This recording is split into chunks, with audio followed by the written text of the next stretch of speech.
प्यारे बच्चों, कैसे हैं आप? उम्मीद करती हूँ कि आप अपने घर में स्वस्थ होंगे, प्रसन्न होंगे और थोड़ा पढ़ाई में ध्यान लगा रहे होंगे।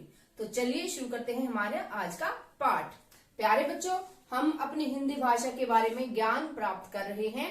जो हमारे कुछ ऐसे पॉइंट थे जहाँ पर हमारी कमजोरी थी, उसको हम इम्प्रूव कर रहे हैं, उस ज्ञान को हम अपना विकसित कर रहे हैं। तो इसी कड़ी में आज हमारी जो बहुत अच्छी एक वीडियो बनी है, बहुत अच्छा हमारा टॉपिक है और उस हमारे टॉपिक का नाम है अलंकार। प्यारे बच्चों, अलंकार के बारे में हम विस्तार से चर्चा करेंगे ताकि आपको अलंकार के बारे में किसी भी प्रकार की कोई भी शंका ना रहे और अलंकार के बारे में पूछे गए किसी भी प्रश्न का आप आसानी से उत्तर दे पाए।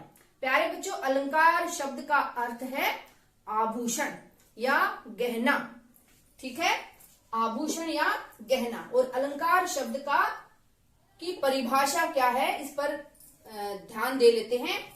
अलंकारोति इति अलंकार, अलंकारोति इति अलंकार है। जो अलंकृत करे वही अलंकार है। अलंकृत का अर्थ होता है सजाना, संवारना, सौंदर्य में वृद्धि करना। तो जो भी काव्य का अलंकरण करे, उसके सौंदर्य में वृद्धि करे, उसे ही हम कहते हैं अलंकार। प्यारे बच्चों, काव्य शब्द का अर्थ होता है साहित्य या जो भी कुछ गद्यांश में और पद्यांश में लिखा जाता है, उस सारे को मिलाकर हम कहते हैं काव्य। तो जो अलंकृत करे वही अलंकार है। दूसरी परिभाषा देख लेते हैं। हमारे आचार्य दंडी हुए हैं जिन्होंने अलंकार के बारे में काफी अध्ययन किया और उसकी परिभाषा दी है। काव्य शोभाकरान धर्मान अलंकारान प्रचक्षते। अर्थात काव्य के शोभा कारक धर्म अलंकार कहलाते हैं। अर्थात जो काव्य है, जो साहित्य है, जो कवियों ने लिखा है, उसकी शोभा बढ़ाने वाले जो तत्व हैं, जो धर्म है, उनको ही हम कहते हैं अलंकार। काव्यम शोभाकरान धर्मान अलंकारान प्रचक्षते। काव्य की शोभा को बढ़ाने वाले, मतलब काव्य के अंदर जो शोभा है उसको और ज्यादा बढ़ाने वाले जो तत्व हैं, जो धर्म हैं, उनको हम कहते हैं अलंकार। और अलंकार का महत्व क्या है, इसके बारे में जान लेते हैं। अलंकार काव्य के लिए अत्यंत उपयोगी और महत्वपूर्ण है। इनके अभाव में काव्य उसी प्रकार फीका सा लगता है जैसे कि कोई कामिनी। कामिनी का अर्थ होता है प्यारे बच्चों युवती, नारी, सुंदरी। कोई युवती बिना श्रृंगार के और बिना आभूषण के फीकी सी लगती है, आभाहीन, कांतिहीन लगती है। वैसे ही अलंकार का महत्व है काव्य के लिए।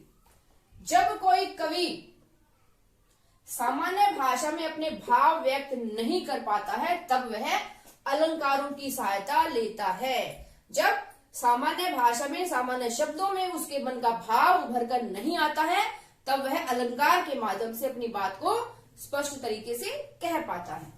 भाव को स्पष्ट करने और दृश्यों को प्रत्यक्ष करने में अलंकारों की महती भूमिका है। महती का अर्थ है महत्वपूर्ण भूमिका। दृश्यों को प्रत्यक्ष का अर्थ है प्यारे बच्चों, जो काव्य में कवि बात कह रहा है और उस बात का दृश्य हमारी आंखों के सामने आ जाए, उसको कहते हैं प्रत्यक्ष। प्रत्यक्ष का अर्थ है बिल्कुल सामने से किसी चीज को देखना। तो कवि है इस प्रकार से वर्णन कर देते हैं जैसे कि कोई घटना है वो हमारे सामने ही घट रही है। अलंकारवादी आचार्यों ने अलंकार को काव्य का प्राण अर्थात काव्य की आत्मा तक कहा है। जिस प्रकार आत्मा के बिना, प्राण के बिना हमारा जीवन बिल्कुल किसी भी काम का नहीं है, मूर्छित है, उसी प्रकार अलंकार के बिना काव्य निष्प्राण है, निष्प्रभावी है। तो इस बात से ही स्पष्ट है कि अलंकार का बहुत महत्वपूर्ण स्थान है काव्य में। और जो हमारा हिंदी साहित्य में जो हमारा एक रीतिकाल हुआ है, उसको तो हम अलंकरण काल भी कह सकते हैं। उसमें अलंकारों के ऊपर बहुत ज्यादा काम हुआ है। अलंकार के भेदों पर बहुत सारी काव्य रचनाएं वहां पर हमें दिखाई देती हैं। तो आचार्य केशवदास हैं जो रीतिकाल के आचार्य हैं, आचार्य भी हुए और कवि भी हुए। इन्होंने काव्य रचना भी की और आचार्य के रूप में नियम भी बताए। तो इन्होंने कहा है भूषण बिनु ने विराजई कविता बनिता मित्र। इस पंक्ति के द्वारा पूरे जो अलंकार है उसको स्पष्ट कर दिया है, अलंकार की महत्व को स्पष्ट कर दिया है कि भूषण बिनु ने विराजई। भूषण माने आभूषण या अलंकार के बिना विराजई सुंदर नहीं लगती है क्या क्या? कविता, बनिता, मित्र। कविता हमारे जो काव्य है, कविता और बनिता, बनिता माने स्त्री, नारी, अलंकार के बिना, भूषण के बिना शोभामान नहीं होती है। तो इस पूरे वर्णन से आप समझ गए होंगे कि अलंकार का एक बहुत महत्वपूर्ण स्थान है काव्य के क्षेत्र में। जिस प्रकार एक कामिनी को सुंदर और ज्यादा अपने सौंदर्य को बढ़ाने के लिए आभूषणों की आवश्यकता पड़ती है, वैसे ही कविता कामिनी को, कविता रूपी जो कामिनी है उसको सजाने में, उसके सौंदर्य को बढ़ाने में अलंकारों का बहुत महत्वपूर्ण स्थान है। तो चलिए अलंकार के बारे में और भी विस्तार से बातें हम जान लेते हैं।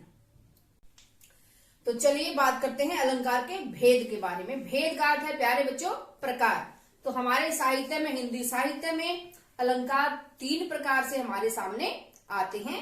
पहला है शब्दालंकार, अर्थालंकार और उभयालंकार। इनके बारे में भी बात करते हैं। शब्दालंकार, शब्द जमा अलंकार। जब किसी काव्य में, किसी कविता में, किसी पंक्ति में शब्द के ऊपर चमत्कार उत्पन्न होता है, चमत्कार का अर्थ है प्यारे बच्चों सौंदर्य में वृद्धि होती है, तब वहां पर शब्दालंकार होता है। जब काव्य में शब्दों के द्वारा चमत्कार उत्पन्न होता है अर्थात सौंदर्य में वृद्धि होती है, तब वहां पर शब्दालंकार होते हैं। और शब्दालंकार जो शब्द पर आधारित है, यदि शब्द का हम पर्यायवाची वहां पर रख देंगे तो अलंकार हमारा नष्ट हो जाता है, अलंकार में वो चमत्कार, वो सौंदर्य नहीं रहता है। और शब्दालंकार के जो प्रमुख अलंकार है वे हैं हमारे यमक, श्लेष, अनुप्रास और वक्रोक्ति। इन सभी मुख्य अलंकारों के बारे में विस्तार से हम पढ़ेंगे। दूसरा भाग अलंकार का है अर्थालंकार, अर्थ जमा अलंकार। जब काव्य में चमत्कार या सौंदर्य अर्थ पर आधारित होता है तो वहां पर अर्थालंकार होते हैं। और अर्थालंकार में यदि हम शब्द का पर्यायवाची भी रख देते हैं तो कोई भी प्रभाव उसे बिगड़ता नहीं है, खराब प्रभाव उसका नहीं होता है, अलंकार का सौंदर्य बना रहता है। तो अर्थालंकार में हमारे जो प्रमुख अलंकार हैं वो हैं उपमा, रूपक, उत्प्रेक्षा, विभावना, विरोधाभास आदि बहुत सारे हमारे अलंकार हैं। उनके बारे में हम विस्तार से पढ़ेंगे, उनके उदाहरणों पर भी चर्चा करेंगे। जो तीसरा प्रकार है वो है उभयालंकार।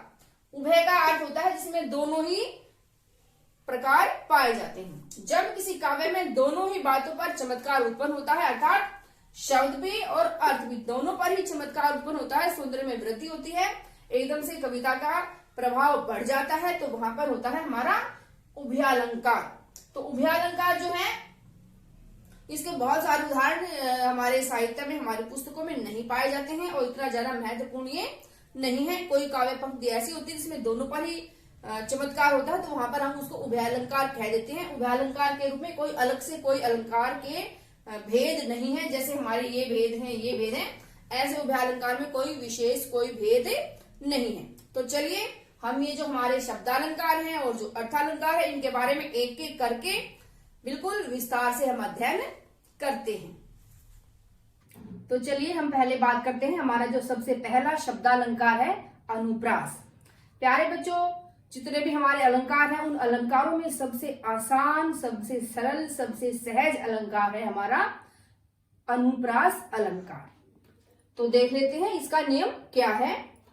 काव्य पंक्तियों में जब कोई भी पंक्ति लिखी जाती है जहां किसी वर्ण की आवृत्ति, प्यारे बच्चों वर्ण हमारे हमने पढ़े थे जो हमारे क ख ग हैं, ए आ ई हैं, ये सारे वर्ण हैं। जब किसी वर्ण की आवृत्ति होती है, आवृत्ति शब्द का अर्थ है किसी वर्ण का बार बार आना, बार बार प्रयुक्त होना। जब किसी वर्ण की आवृत्ति के कारण चमत्कार उत्पन्न होता है तो वहां पर होता है हमारा अनुप्रास अलंकार। तो चलिए इस बात को हम उदाहरणों के द्वारा समझ लेते हैं। पहला हमारा उदाहरण है तरणी तनुजा तट तमाल तरुवर बहु छायो। इस पंक्ति में आप देख रहे हैं कि जो त वर्ण है हमारा उसकी आवृत्ति है और उस आवृत्ति के कारण हमारी जो काव्य पंक्ति है इसमें एक अलग सा चमत्कार, एक अलग सा सौंदर्य हमें दिखाई पड़ रहा है और इसी कारण यहाँ पर है हमारा अनुप्रास अलंकार। अगला उदाहरण देख लेते हैं। मैया मोरी मैं नहीं माखन खायो। तो इस पंक्ति में हम देख रहे हैं कि जो म वर्ण है इसकी आवृत्ति है और इस आवृत्ति के कारण इस पंक्ति में एक अलग सा सौंदर्य उभर कर आया है।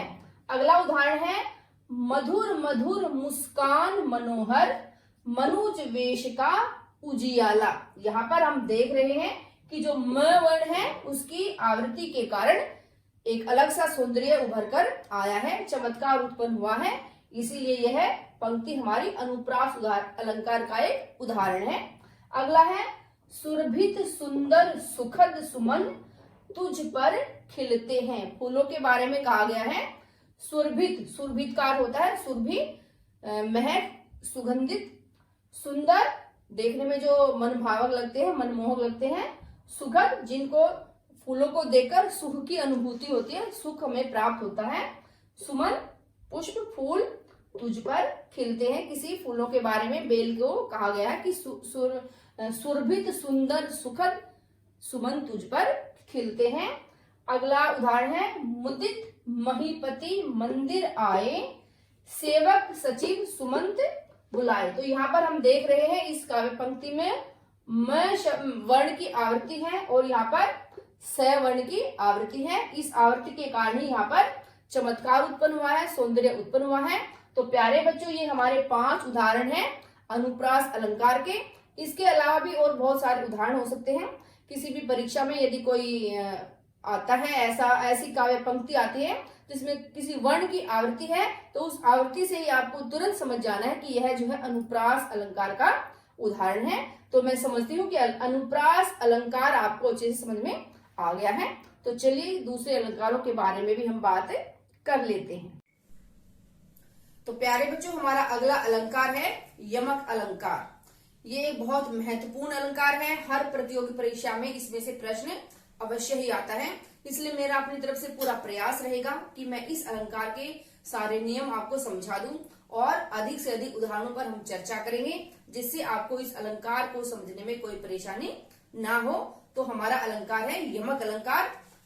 यमक अलंकार में प्यारे बच्चों, काव्य पंक्तियों में जहां समान वर्ण शब्दों की भिन्न अर्थों में आवृत्ति होती है, समान शब्दों की भिन्न अर्थों में, मतलब शब्द वही रहेगा लेकिन उसका अर्थ जो है वो बदल जाता है और उसकी आवृत्ति होती है। आवृत्ति का अर्थ मैंने बताया है आपको कि बार बार प्रयुक्त होना।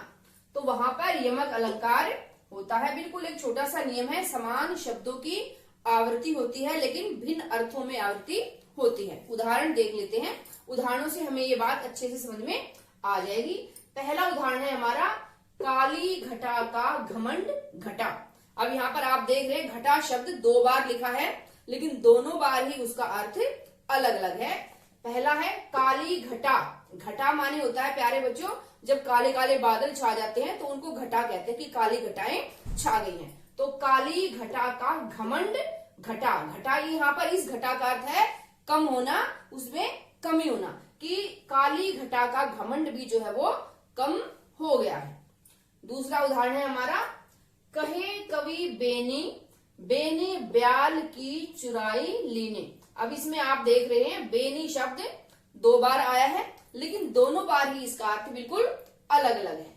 पहले जो बेनी शब्द है इसका अर्थ है कवि का नाम, जिस कवि ने ये काव्य पंक्ति लिखी है उनका नाम इसमें प्रयुक्त हुआ है। कहे कवि बेनी, कि कवि बेनी जी कह रहे हैं बेनी ब्याल की चुराई लीनी। दूसरे बेनी शब्द का अर्थ है चोटी। जो नायिकाओं की, नारियों की जो चोटी, लंबी काली चोटी है, उसकी तुलना की गई है नागिन से, नाग से, सर्प से, कि बेनी ब्याल की चुराई लीनी, की नायिका ने, जो नायिका की चोटी है काली, ऐसा लग रहा है जैसे उसने नागिन से उस चोटी को चुरा लिया है। अगला उदाहरण है प्यारे बच्चों, बहुत महत्वपूर्ण उदाहरण है ये, इसको आप ध्यान से पढ़ें और हर बार जब भी यमक अलंकार की बात होती है इस उदाहरण को जरूर सामने लाया जाता है। कनक कनक ते 100 गुनी मादकता अधिकाय वा खाए बोराय जग वा पाए बोराय। प्यारे बच्चों, बहुत महत्वपूर्ण उदाहरण है। कनक शब्द के 2 बार लिखा है और दोनों बार ही इसका अर्थ बिल्कुल अलग है। पहले कनक का अर्थ है धतूरा, जो एक मादक पदार्थ में आता है। धतूरा, धतूरे का सेवन करके मादकता छा जाती है, नशा छा जाता है। और दूसरा कनक है हमारा सोना।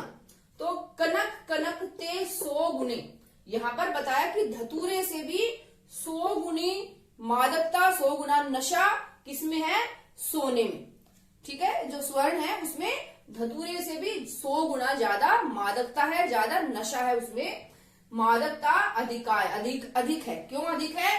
या खाए बोराए जग, जो धतूरा है इसको खाने से जग जो है संसार है, संसार के जो प्राणी हैं धतूरे को खा लेते हैं तो वो बोरा जाते हैं, बावले हो जाते हैं, पागल हो जाते हैं, उनके ऊपर नशा छा जाता है, अपने होशो हवास में वो नहीं रहते। इसको खाने से ऐसा होता है, लेकिन जो स्वर्ण है उसको तो पाने से ही जग बोरा जाता है, जग पगला जाता है। जिसको पाने मात्र से ही, उसका कोई प्रयोग नहीं किया है, सिर्फ उसको पाने मात्र से ही संसार जो है वो बोरा जाता है, अलग ही दुनिया में पहुंच जाता है, बिल्कुल नशे में वो आ जाता है। उसका तो धतूरे को तो खाने से नशा होता है, इसको प्राप्त करने से ही नशा हो जाता है, और उससे भी 100 गुना ज्यादा। उम्मीद है ये बिल्कुल अच्छे से आपको समझ में आ गया होगा। अगला हमारा उदाहरण है, बहुत महत्वपूर्ण उदाहरण है। माला फेरत जुग भया, गयान मन का फेर, कर का मन का डारी दे, मन का फेर। वैसे स्पष्ट रूप से समझ में आ रहा है उदाहरण का अर्थ क्या है, दोबारा से मैं आपको समझा देती हूँ। ये कबीर दास का एक दोहा है, और कबीर दास ने इस दोहे में धर्म के ऊपर बात की है। माला फेरत जुग भया, जो राम नाम की माला फेरते हैं हाथ में, एक मोती को सरकाते हैं, राम राम राम ऐसे माला फेरते हैं, उसमें मोती होते हैं माला में, और वो सरकते रहते हैं माला में, मोती माला गोल है तो वो चलते रहते हैं और राम राम करके मोती फेरते रहते हैं। ठीक है, तो माला फेरत जुग भया, कबीरदास ने कहा है कि माला फेरते फेरते जुग भया, जुग का मतलब बहुत सारे वर्ष बीत गए हैं माला को फेरते फेरते, लेकिन गया ने मन का फेर, जो हमारे मन में जो फेर है, हमारे जो मन में छल कपट बेईमानी है, लोभ है, वो नहीं गया है। मतलब क्या है, कबीरदास ही कहना चाहते हैं कि माला फेरने से हमारे मन का जो फेर है वो ठीक नहीं हुआ है, तो माला फेरने का यहाँ पर कोई लाभ दिखाई नहीं दे रहा है। इस बात को स्पष्ट किया उन्होंने। कर का मन का डारी दे, कर माने होता है प्यारे बच्चों हाथ, हाथ में जो ये माला पकड़ी हुई है, जो मणियां पकड़े हुए हैं, इनको डाल दो, इनको रख दो, क्योंकि इनका कोई फायदा नहीं हो रहा है। मन का फेर, मन का अपने हृदय का मन का फेर, अपने हृदय का जो मणियां है, अपने हृदय का जो मोती है उसको फेरो।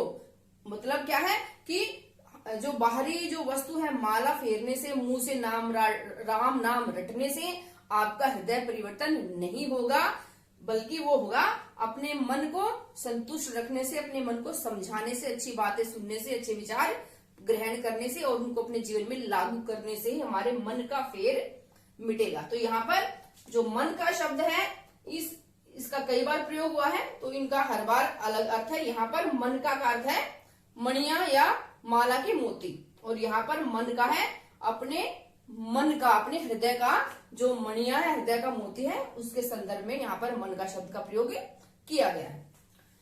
अगला उदाहरण है प्यारे बच्चों, जेते तुम तारे तेते नभ में न तारे हैं। बिल्कुल आसान सा एक उदाहरण है, ये ईश्वर की महिमा के रूप में प्रयुक्त किया गया है इस पद को, कि जेते तुम तारे, जितने तुमने तारे हैं। तारे शब्द का अर्थ यहाँ पर है उद्धार करना या पार उतारना। ठीक है, जेते तुम तारे, जितने तुमने तारे हैं, जितनों का तुमने उद्धार किया है, भवसागर से पार किया है, भवसागर से तारा है, उतने तेते नभ में न तारे हैं, उतने नभ में सितारे भी नहीं है। मतलब आप देख रहे हैं, इस तारे का मतलब है सितारे, आसमान के सितारे, और इस तारे का मतलब है पार उतारना। आप देखते होंगे कि आसमान में बहुत सारे तारे, अनगिनत तारे हैं, तो इसलिए यहाँ पर ईश्वर की महिमा के लिए इन तारों का प्रयोग किया गया कि जितने तुमने पार उतारे हैं उतने तो आसमान में भी तारे नहीं है, यानी आसमान के तारों से भी ज्यादा लोगों को आपने पार उतारा है। अगला एक बहुत महत्वपूर्ण उदाहरण है, यमक अलंकार में बार बार ये उदाहरण आता है, इसको मैं बहुत अच्छे से आपको समझाना चाह रही हूँ, बिल्कुल ध्यान से आप समझेंगे। ऊंचे घोर मंदिर के अंदर रहनवारी, ऊंचे घोर मंदिर के अंदर रहाती है, 3 बेर खाती थी वो 3 बेर खाती है, भूषण भनत शिवराज तेरे त्रास ते, नगन जड़ाती थी वो नगन जड़ाती है। बिल्कुल ध्यान से आप सुनिए, ये मत सोचिए कि ज्यादा लंबा हो गया है, समझ में नहीं आएगा, ऐसा बिल्कुल नहीं है। अच्छे से मैं आपको समझा रही हूँ, इतना अच्छे से समझा रही हूँ कि बार बार आपको इसकी आवश्यकता नहीं पड़ेगी। ये जो पद है प्यारे बच्चों, जो हमारे वीर रस के रीतिकाल में वीर रस के प्रमुख कवि हुए हैं भूषण, उनकी जो एक पुस्तक है शिवा बावनी, उससे लिया गया है। और शिवा बावनी में भूषण ने शिवाजी महाराज के वीरता का, शौर्य का वर्णन किया। तो इस पद में हम देखते हैं जब शिवाजी ने मुगलों पर आक्रमण किया, हमला किया, तो जो मुगलों की जो बेगमें थी, जो रानियां थी, वो शिवाजी के डर से, आतंक से ग्रस्त होकर जंगलों में भाग गई। ठीक है, उनकी दशा का इसमें वर्णन है कि ऊंचे घोर मंदिर के अंदर रहने वाली, ऊंचे ऊंचे महलों के अंदर रहने वाली। यहाँ पर मंदिर शब्द का अर्थ है महल, और दूसरे में है ऊंचे घोर मंदिर के अंदर रहती। दूसरे मंदिर का अर्थ है पहाड़ों की गुफाओं में, कंदराओं में। मतलब शिवाजी के आतंक के कारण जहां पर वो ऊंचे ऊंचे बड़े बड़े विशालकाय महलों में रहती थी, अब वो ऊंचे ऊंचे जो पहाड़ हैं उनकी गुफाओं में, कंदराओं में छिपी हुई रहती है। ठीक है, 3 बेर खाती थी वो 3 बेर खाती। अब यहाँ पर बेर शब्द का अर्थ अलग अलग है। इस बेर का अर्थ है बार, कि वो दिन में 3-3 बार शाही भोजन करती थी, अपनी मनपसंद का भोजन करती थी, बड़ा बड़ा बहुमूल्य भोजन वो करती थी, सरस भोजन वो करती थी 3-3 बार। ठीक है, लेकिन अब शिवाजी के आतंक के कारण वो जंगलों में भटक रही है, तो अब वो 3 बेर खाती है। 3 जो जंगली जो एक फल होता है बेर, 3-3 बेर खा खाकर उनको गुजारा करना पड़ रहा है।